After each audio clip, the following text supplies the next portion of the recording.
Hello and welcome to Taboo Off the Bus, the long form version of Taboo on the Bus, the podcast where I get on the public bus and talk about taboo topics. But yeah, I hope you're all well. Missed you all. Haven't posted an episode in 2 weeks. I bulk filmed, not bulk filmed, but I filmed my last episode really quite ahead, so I hadn't actually been on the bus in 2 weeks. The worst things happened. Well, not the worst thing. This really is the biggest first world problem ever. But basically, in Scotland, if you're under the age of 22, you can travel on all the buses for free. So I was just out there for free all the time on the bus. And then I turned 22 last week, so I need to pay on the buses now. So consider me really invested in this podcast. Other than losing the bus pass, so 22 has been a great age so far. It's actually funny, I posted a TikTok on my birthday just being I'm 22 today, and multiple people in the comments were I did not realise you were that young. They thought I was a lot older. Someone was so nice, they were the way you express your thoughts and formulate your ideas, I just assumed you were older, and I was that's such a compliment. Although I've always had that in life, people have always thought I was older. I remember when I was 16, dare I say even 15, but I hope I was 16 by this point, working in the trampoline park that I worked in. I was working in the cafe at the time. I basically worked on the trampoline park itself for a year. I don't like kids. I really hate kids. So I was you need to move me down to that cafe. I can't stay up here. So they moved me down to the cafe, and then I started running that cafe like the army. I started running that cafe like a ship. It got to a point where out of everyone, I was doing by far the most hours in that cafe. So I knew how everything worked. When I say everything worked, I literally mean the slushy machines, the coffee machines, and all the cakes. Although I used to actually be in the back there making cakes and food and everything with no food hygiene certificate. The place is closed down anyway, and I remember this new girl started once, and then after maybe weeks, if not a month, she was oh, I just thought you were 25. And that's when I had to take a step back and think, why are you coming across this intense at 16 years old running a trampoline park cafe? How did I get onto that? Oh yeah, basically saying I'm 22 now, but people thought I seemed older. I had a great birthday though. Let me tell you what I did for my birthday, a Bollywood dance class. That was fire. That was so much fun. So I really danced into 22, and then have just been so stuck into this topic for the past week. Yeah, title of today's episode, well, what I've got written down here, subject to change, but we have You Are What You Can Afford, the social inequality of a healthy diet. Today we're going to be looking down the whole lens of food, access to food, affordability of food, basically kind of deconstructing and criticising the UK food system.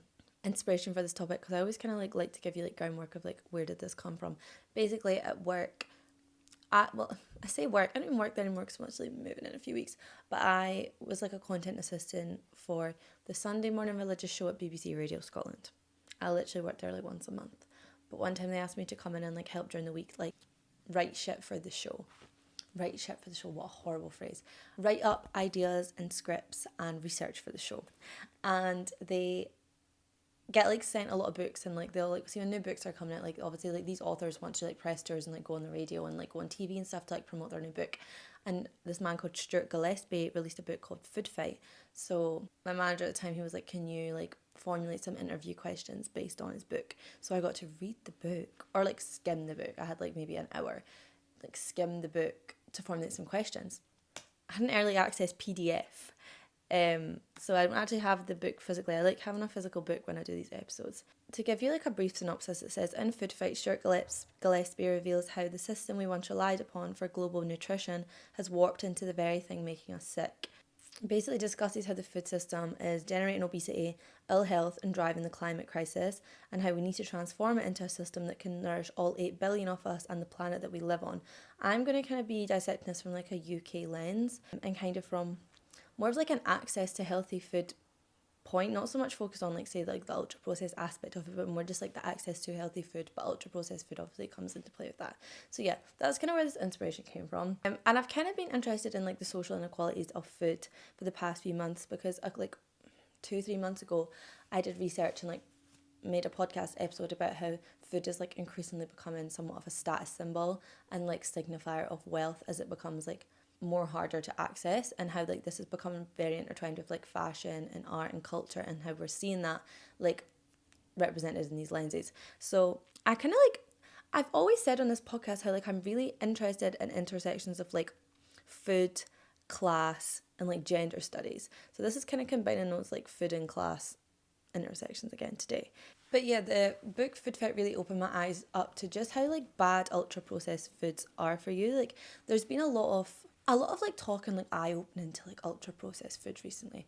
If you're not familiar, I'll overlay a definition, but ultra processed foods are essentially like foods that are like heavily manufactured and comprised of like non-natural ingredients. So it's very much like all your additives, all your preservatives, all like your stabilizers, like all the foods that contain all these things, which literally is all like the yummy food. It's all like your crisps, all your chocolate, all your like fast food, all like your convenience food, all like your microwave food. Like it's all this type of food.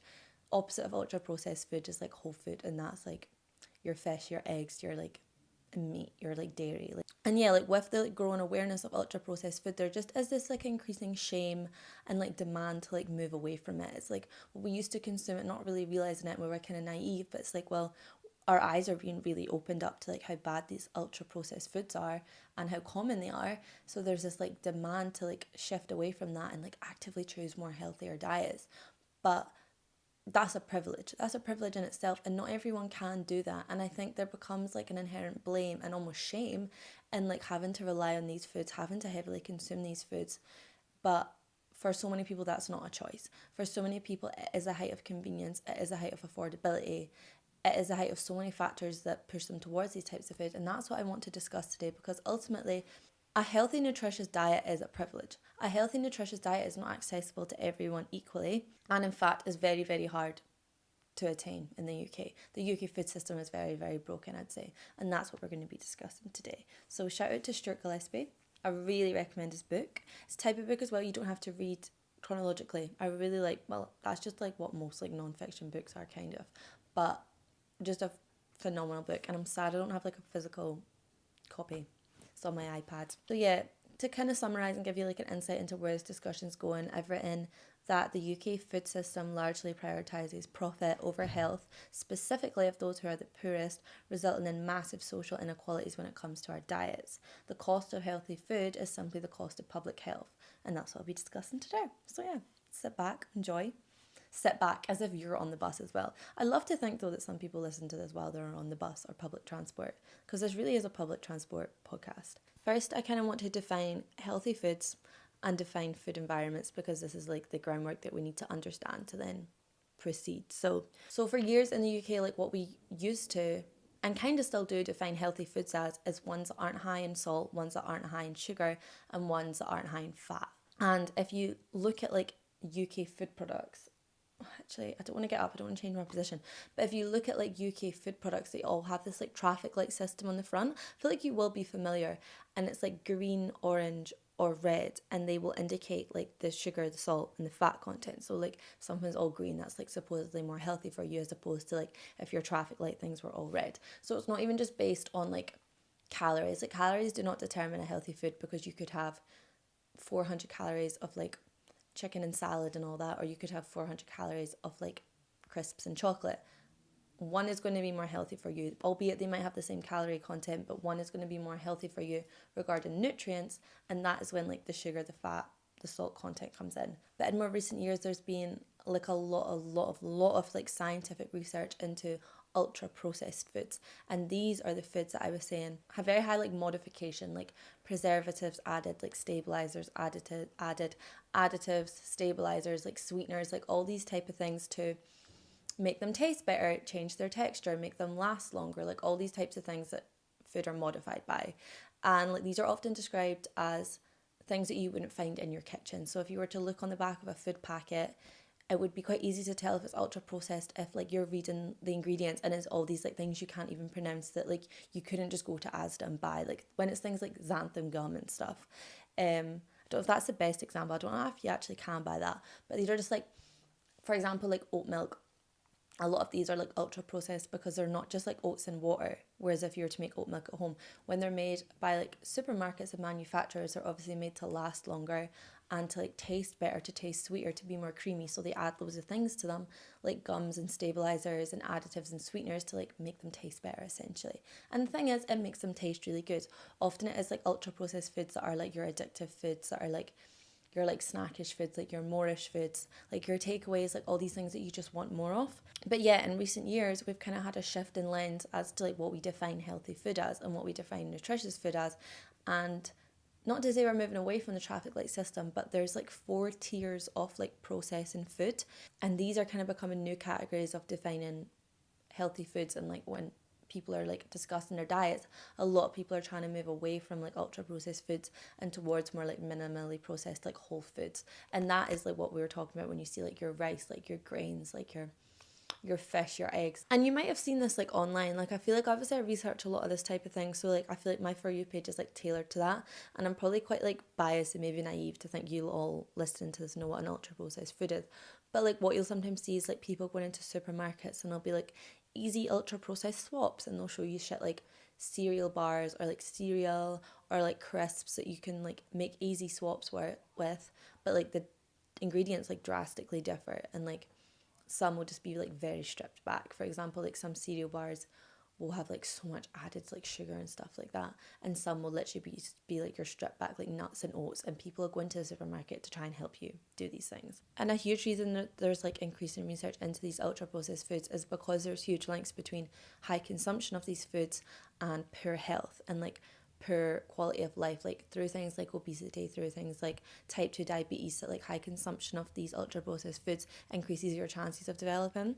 But it's hard because these foods are everywhere, like they're so intertwined in all our diets. Like I don't think there's any day in my life that I would go through by not eating them. And the whole point is you're meant to eat them in moderation, but the fact is a lot of people are eating them in high consumption and high moderation, high quantities, and in turn it's having a huge impact on like the UK's health. But like as much as I was saying, we probably all consume ultra processed foods within our diets. Like it'd be very hard to avoid these foods. Like already today, it's like 2 o'clock. I'm like hyper aware of like ultra processed foods now because I've been like researching and recording this. Not in like an unhealthy like ED-ish way, but like I'm paying attention now to like what I'm eating a bit more. So today, what did I have? I had fruit, non-ultra processed. I had a cereal bar, or not a cereal bar, like one of those like snack bars. And I was in Asda purposely choosing one that like wasn't ultra processed, and I got one that literally the ingredients, it was like it's one of those like raw cold pressed fruit bars. It's actually delicious, but like the ingredients on that are literally like peanuts, nuts, dates, honey, maybe like shit like that. Like they're very minimally whole food processed. But then I had popcorn, which is like, read the back of that, a lot of shit I can't pronounce or would not be able to find in my cupboard.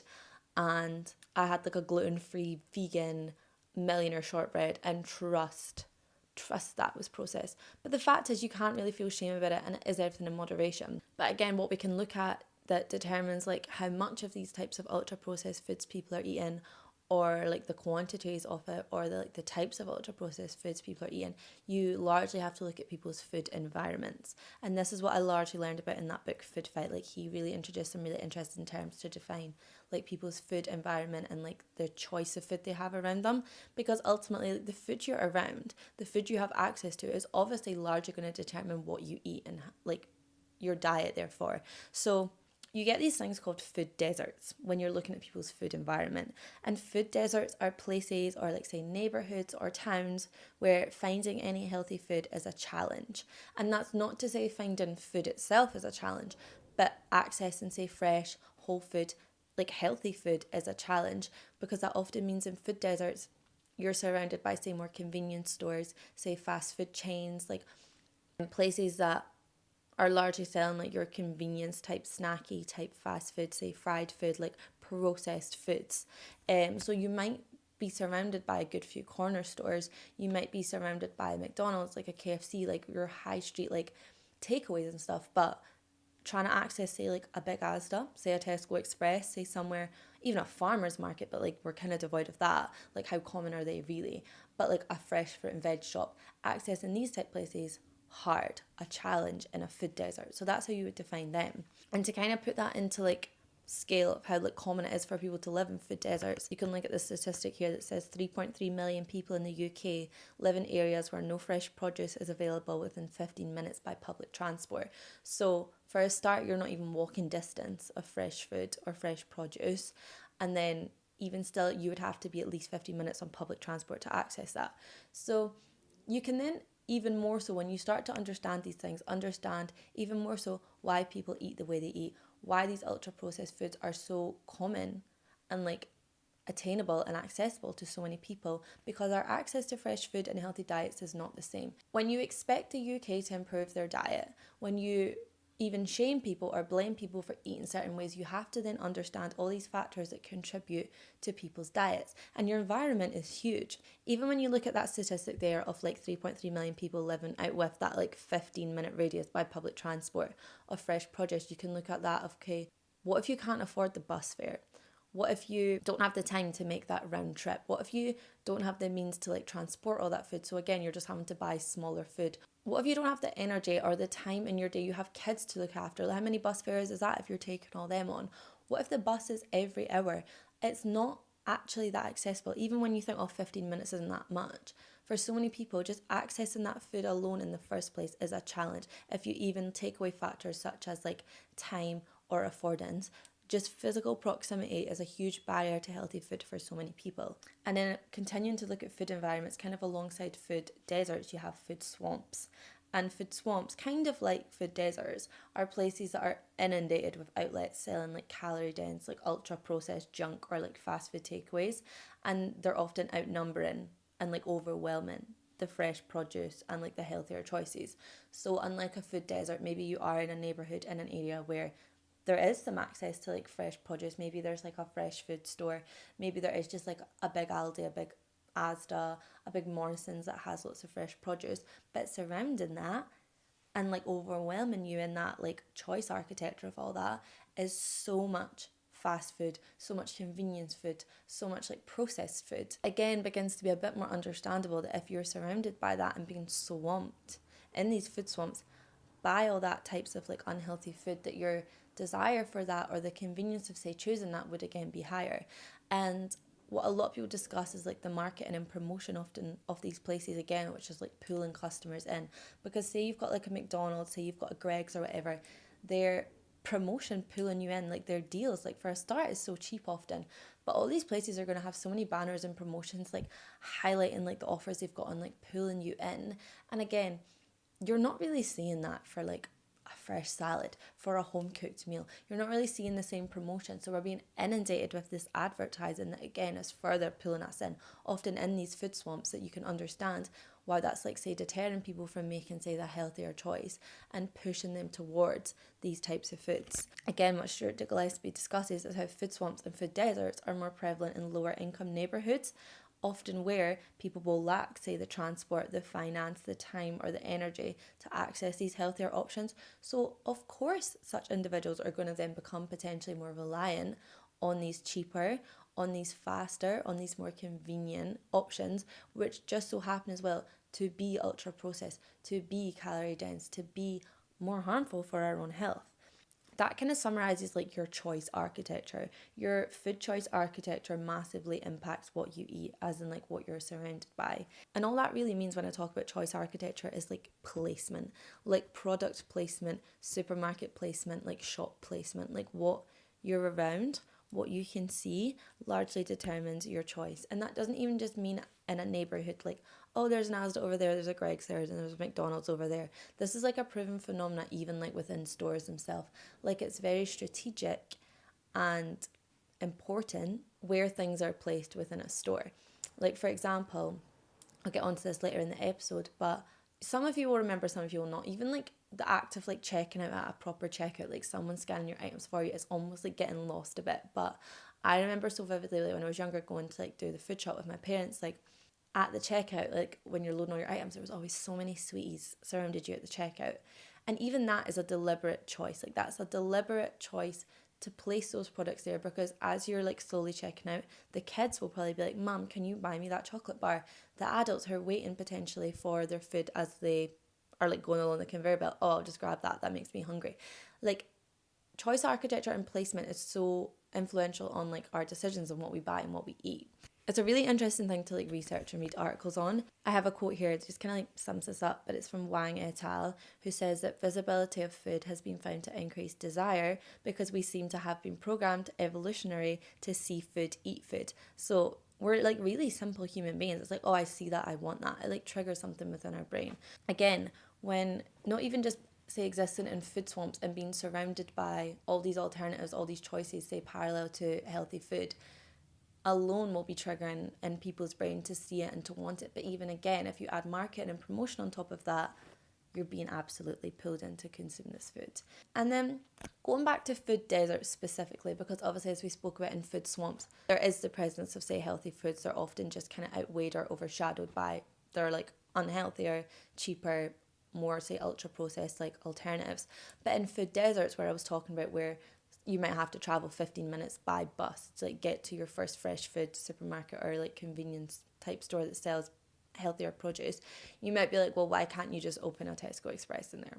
Like, just open a Sainsbury's and it'll cure, everyone will just start eating healthy. It's not that simple, and that's what I'll break down a bit for you.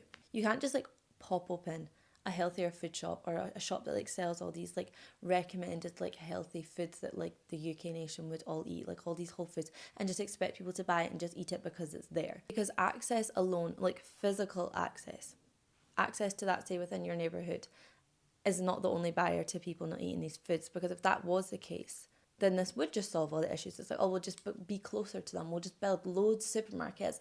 And then suddenly everyone in the UK will eat whole foods and be really healthy and no one will go to McDonald's anymore. That's not how it works, unfortunately. To kind of like understand the barriers to, say, this healthy diet, you need to first understand just the barriers to food in general. Because for so many people, it's not just a case of, say, do I have access to healthy food? Do I have access to whole foods? It's a case of like, well, do I have access to food in general? Like, for so many people who are trying to feed themselves, feed their kids, what they're worried about is not the type of food, it's just accessing food in general. And that kind of encompasses like food insecurity as a term. And you need to kind of understand that to understand why it is often individuals more on the breadline experiencing poverty in lower income neighbourhoods who will become more reliant on more ultra processed, like unhealthy, cheaper food. And I just think this is really important to lay out, because there is a lot of like shame and stigma surrounding this type of food and surrounding the way working class individuals eat. Like, you see a lot of like Jamie Oliver, for example, like doing all those things to like transform the way the working class eat. But what you need to understand first is the barriers to just accessing food before you begin to like underpin the barriers to accessing healthy food, because it's kind of like a 1-2 step. So yeah, this kind of defines and encompasses food insecurity, and that is when you do not have access to sufficient food or food of an adequate quality to meet one's basic needs. So even someone who does have access to food, but albeit that food is not very nutritious, not very healthy, not very of a high quality, someone in that position could still be experiencing food insecurity. And unfortunately, people more at risk of food insecurity are disabled individuals, are ethnic minorities, those on universal credit, those with kids. And these are for like various reasons. For a start, you can even just look at the way disability benefits are being cut. That's drastically going to impact people's income. People who, say, can't work and relying on these, one of the first things to be hit, your food.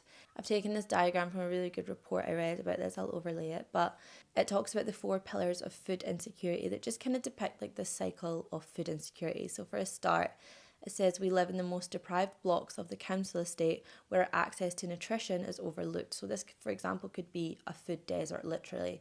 As I was saying, food deserts often are more likely to exist in more deprived areas. Say like what they were talking about here, like this deprived block where nutrition's overlooked. Potentially, no one has considered these people should have access to fresh, healthy food. So there's been no effort to like prioritize stores where they can have access to that food. And that like leads straight on to the second point here. The shop on the estate only sells the lowest quality of ultra processed food, making this a food desert in the Garden of England. And third to that, very alongside food insecurity, if you're experiencing poverty with food, you're likely also experiencing fuel poverty. And that says fuel poverty looks like not having enough gas or electric to cook with raw ingredients. So again, looking at these barriers to, say, accessing these types of diets, accessing these types of meals, individuals in these circumstances, even if they do have access to these types of food, say if the local shop does sell these types of food and you can buy them, do you have the means to cook them, to store them? And then lastly, kind of tying in with what we're talking about with public transport, it was saying, it shows the bus stop here and it says this is where the bus never shows. It's hard to make it out of here. So again, yeah, the closest supermarket might be 15 minutes by bus, but is that bus showing up? Is that bus every hour? I just think that's a very clear depiction of food insecurity, showing how much your environment, your financial state depict what you eat, how you eat, where you can access food from. coming back to that book, Food Fight, in that book, Stuart discusses 4 factors that determine our food environment. And I want to discuss these barriers to like really highlight just how much of a social inequality healthy eating actually is, specifically in the UK. So these 4 factors that determine our food environment are access, affordability, convenience, and desirability of food.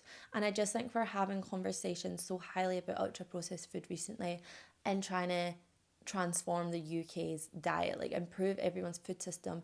You must understand these 4 factors to understand just how like unequitable it is for everyone to eat these diets and how different that looks for everyone depending on these 4 factors. So access, affordability, convenience, and desirability of food. Starting with access, as we've just discussed, physical proximity. You can look at your choice architecture. What are you surrounded by? As we just discussed, are you living in a food desert? Are you living in a food swamp? I'm very fortunate. I live across the road from a supermarket where there's tons of food. That's obviously going to increase my likelihood and easiness in accessing fresh food as opposed to someone living in a food desert. Like that diagram we just showed, that person saying like the one shop in the community only really sells convenience ultra processed food. And then second factor, affordability. Say even if you can get to these shops, as we just discussed, can you afford the food once you're there? What food can you afford once you're there? Say you can't get to the shop, say the public bus comes. What food can you afford when you arrive? Because let me tell you, on average, healthier foods are more than twice as expensive per calorie as less healthy foods, with healthier foods increasing in price at twice the rate in the past 2 years. So not only are healthier foods increasing in price even quicker, but they're already about double the price as your non-healthier counterparts. Again, what we were talking about, if your main priority is just eating, if even just having food in general is a privilege, let alone healthy food is a privilege, you're probably going to more rely on just the food you can access and not be so much worried about, am I getting the most nutritious food, but just worried about, well, am I eating or not? I was speaking to someone about this episode and they grew up heavily experiencing food poverty, and they were saying, and when I say they, I'm talking about them as a family, they were just saying that like they ate loads of snacks growing up, like in replacement of meals, because it was so much cheaper on all counterparts to eat. Say what, a pack of like 4 cereal bars, or say like a bag of crisps, or like a family bag of chocolate, much cheaper to buy than say the ingredients of like a bit more of like a nutritious, healthier meal. Not only is it like cheaper like physically to buy, but also you're not having to prepare a snack. It's ready for you. You can eat it on the go. It's much more convenient. It's time saving. Affordability is a huge factor when it comes to how healthy you can eat. And what's really interesting to look at is the government has this like Eat Well guide, which is like one of your diagrams that have like the plate on it. That is your guidelines for like what you should be eating in a week. And on it you see like the massive portion. It says eat at least 5 portions of a variety of fruit and vegetables every day. A lot of these which you would have to prep, like have the time, have the space, have the resources to prep. You've also got all your meats, again, a lot of which would need to be cooked like in an oven or a pan or whatever. You've got all your breads and pastas, your rice, and then you've got your like dairy. And in this corner, it shows like your snacks, your donuts, your more processed foods. It's saying eat these less and eat in small amounts. But like when you look at that, one of the cheapest and quickest and most convenient and probably tasty things to eat there is that small portion in the corner. And obviously the government will know this is an ideal world, this is the diet you'd be consuming. But unfortunately, the most deprived fifth of the population would need to spend minimum 45% of their disposable income to be able to afford to eat that diet. And for households with children, that goes up to 70% of your disposable income you'd have to spend to like meet that diet. And that just begins to show how unattainable healthy eating is, and kind of how broken our food system is, that like this is seen as like a basic right. It's seen as like a basic right to be able to eat nourishing food and to like get your nutrients. Yet the privilege of being able to follow that diet is so high, and so many people do not have the means or the access or the affordability to even access that. Next factor largely determining what we eat in our food environments is convenience. So a huge promising factor when you're opting for potentially the more ultra processed like quick food is how convenient that is for you. Like for example, a microwave meal that's already been prepared for you. Everything's already there. You put it in a microwave, 1 minute, done. Convenience, even again, you can look at off like the fuel aspect of like that not taking up that much energy, as opposed to like cooking a whole meal that you're like 20 minutes in the oven, like all that jazz. Like the facilities that come with a lot of convenient food, what I was talking about, those snacks, that is the selling point of like purchasing that. A lot of this is like food on the go. Even when you look at like meal deals and stuff, it's like food on the go. A lot of the appeal of these types of foods, even when you look at takeaways and stuff, is that you're not having to use the facilities, the time, the energy, the resources, the fridge space, like the energy regarding like bills and stuff to like have and eat this food. And what's really interesting that I learned in that, like Chris Van Tulken, he's the guy that did Operation Ouch. He's done a lot of research on ultra processed foods. You've probably seen one of his documentaries where he like ate ultra processed foods for like a month.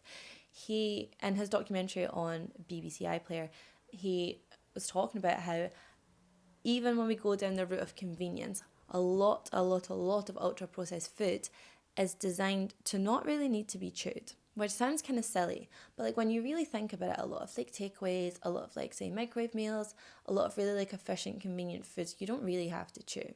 And that's not a coincidence. They've been like designed and manufactured that way because a huge part of not chewing your food is that your brain's not really registering that you've eaten a substantial meal. You have not had to put in like the work of like properly chewing and biting food, say the same way you maybe would with like a salad or like one of these balanced meals that like follow the like government recommended healthy diet. So not only are you eating that faster, but your brain's not really registered that you've eaten, so you don't feel it's full. So in turn, you then eat more of that food in front of you, and then as a result of that, you're having to buy more. It's a consumption cycle. It's strategic. It's very, very strategic. These foods are designed strategically to make us want more and to make us eat more.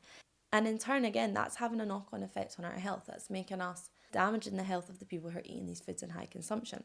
But even again, if you look at that from the angle of convenience, that is convenient to not have to do a lot of chewing because that really lends itself to food on the go. People who are living really, really busy lives, say in between jobs, say had a really long day, just want to come home, eat something quick and go to bed. This is when it really lends itself to that type of like environment and to that type of lifestyle. And then again, you can look at like convenience aspect being so highly appealing to individuals who don't have the privilege of lots of time to like prep and cook meals, who maybe don't have the privilege of having the physical ability to prepare food, like what we were talking about, disabled individuals having a higher likelihood of having food insecurity. You can see why these types of food become much more appealing by convenience because they're easier to prepare, they're easier to eat physically, even requires things like less washing up if that's like ready prepared for you or delivered straight to your door. And then the previous point kind of leads into like the last of the 4 factors, which is desirability of food. Desirability you can look at in terms of like, that's a desirable food because that's not going to take me ages to cook. That's a desirable food because that's really quick. I can eat that on the bus from one job to the next as my dinner, as opposed to like having the time to meal prep. But then you can also look at desirability of taste, because there's all this like argument, often people being like, well, rice and beans is really cheap. Why can't you just eat rice and beans? Do you not think people deserve to enjoy the food they're eating, to enjoy the taste of the food they're eating? A lot of the times, like the cheaper foods, the more ultra processed foods, that's why they're tasty. Like, it's the processing that makes food tasty, and it often is these foods that are cheaper. So again, you can understand why people even lean towards these foods, even just from a desirability aspect. Even if you're not struggling with the issues of, say, time, issues of cost, issues of access, we're marketed these very carefully, and they're designed very carefully to make us want to eat them and to consume more. Chris, every time I point over there, it's because my TV's over there.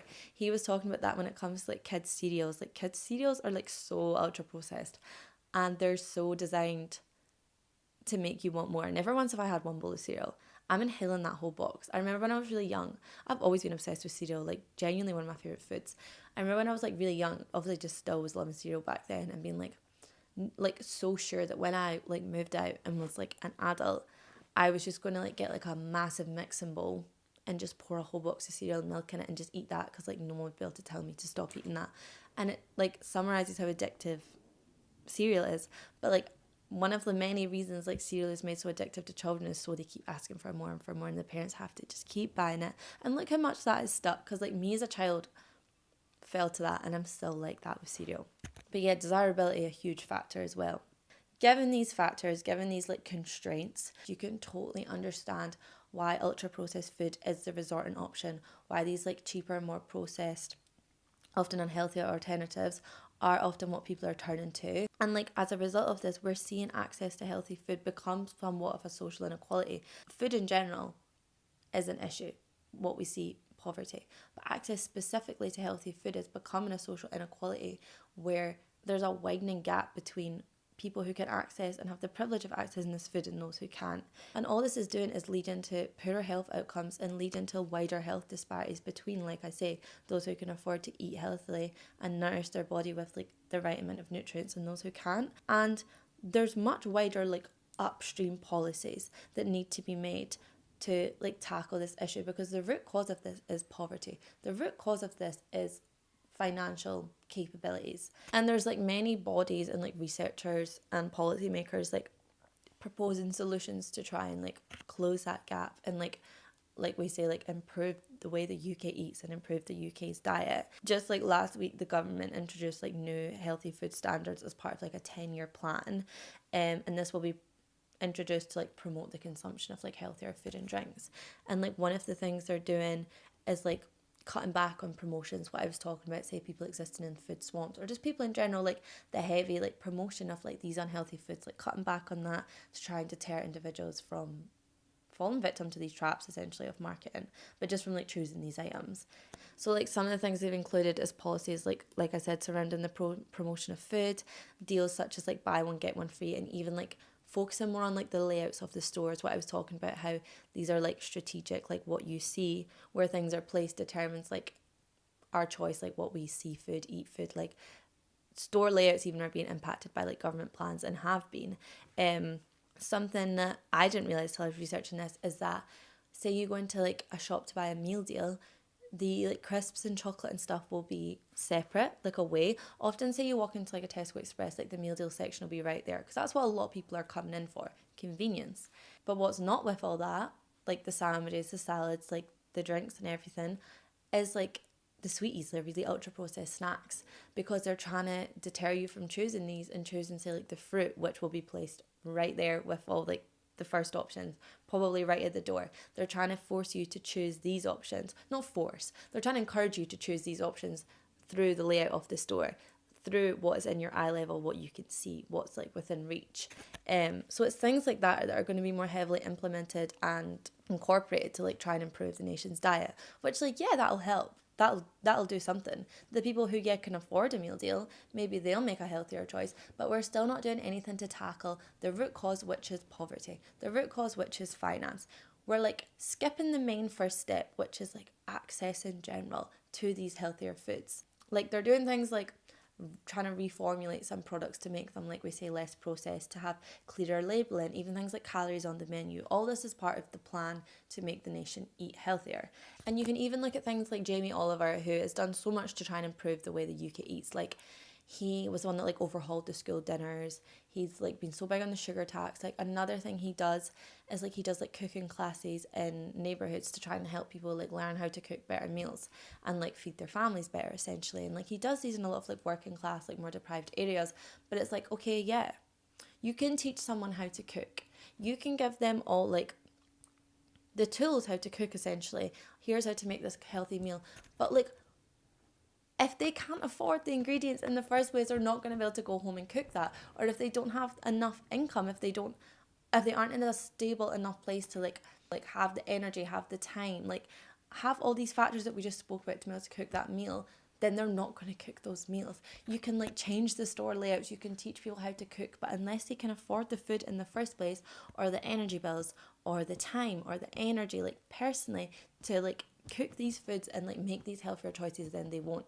Then of course they're going to be more reliant on the more convenient, processed, unfortunately, foods. So yeah, these initiatives, what I've written here is that these initiatives fail to consider the main barrier to healthy eating, which is cost, which is finance. So unless you increase wages, unless you increase people's income, whether that be benefits, whether that be minimum wage, whether that be whatever, unless you do things such as not take away the disability benefits, then people will not be able to access these foods.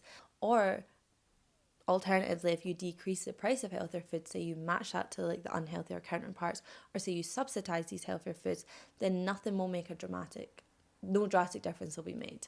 And I know that's obviously very easier said than done. It's like, oh yeah, just increase all the wages, where it's like, we don't have the budgets. But it's like, well, something needs to something needs to change or nothing will change, and the something that needs to change is the finance. There's a really, really good article by The Guardian published on the 29th of June, and they like discuss like all of this type of things basically after the government released that like plan, like the healthy food plan. What I have written here is that without making healthy food affordable, we risk a two-tier food system where only the privileged can eat well, because ultimately those who can afford to will do, and they can be nourished, they can eat really well, and it'll just widen that gap and create that gap between those who can and those who can't. And an interesting thing I read here in regards to like supermarket layout, because one of, again, what we're talking about, promotion and placement, is like changing layouts to make healthier foods more like eye level and like at like important points, say the front of the store, the start of the store, and like say pushing the ultra processed foods like back.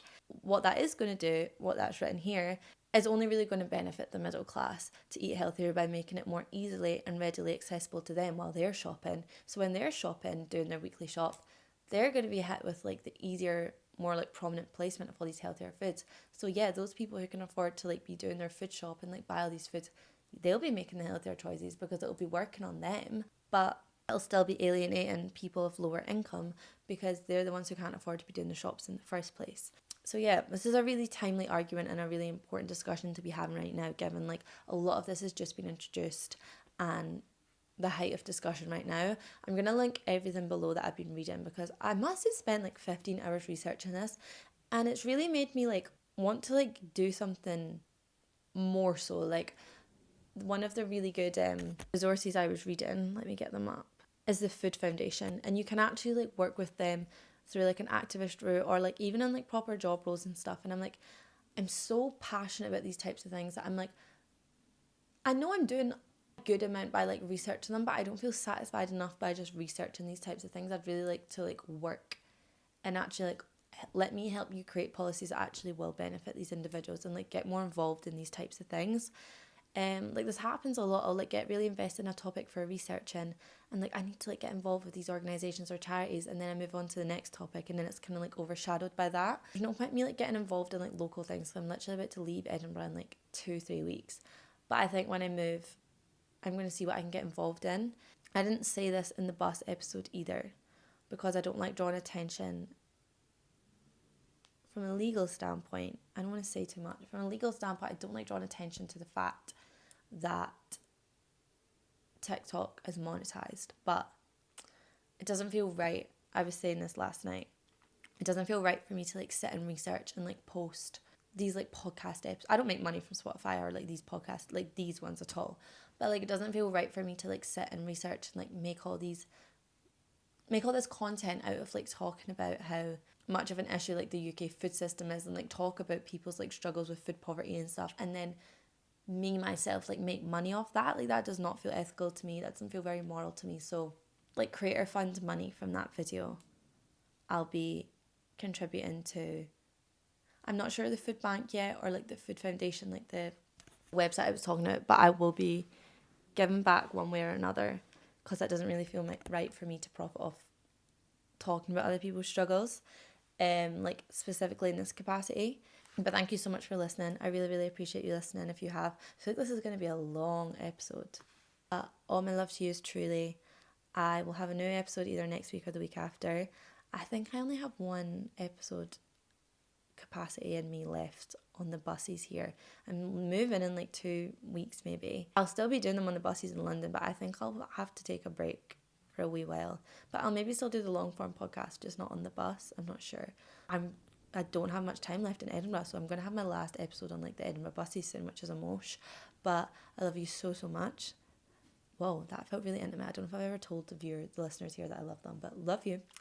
And I'll see you soon. And I'll link everything in the bio, so you can, in the description, so you can read up on all the resources that I used for this episode. But yeah, thank you.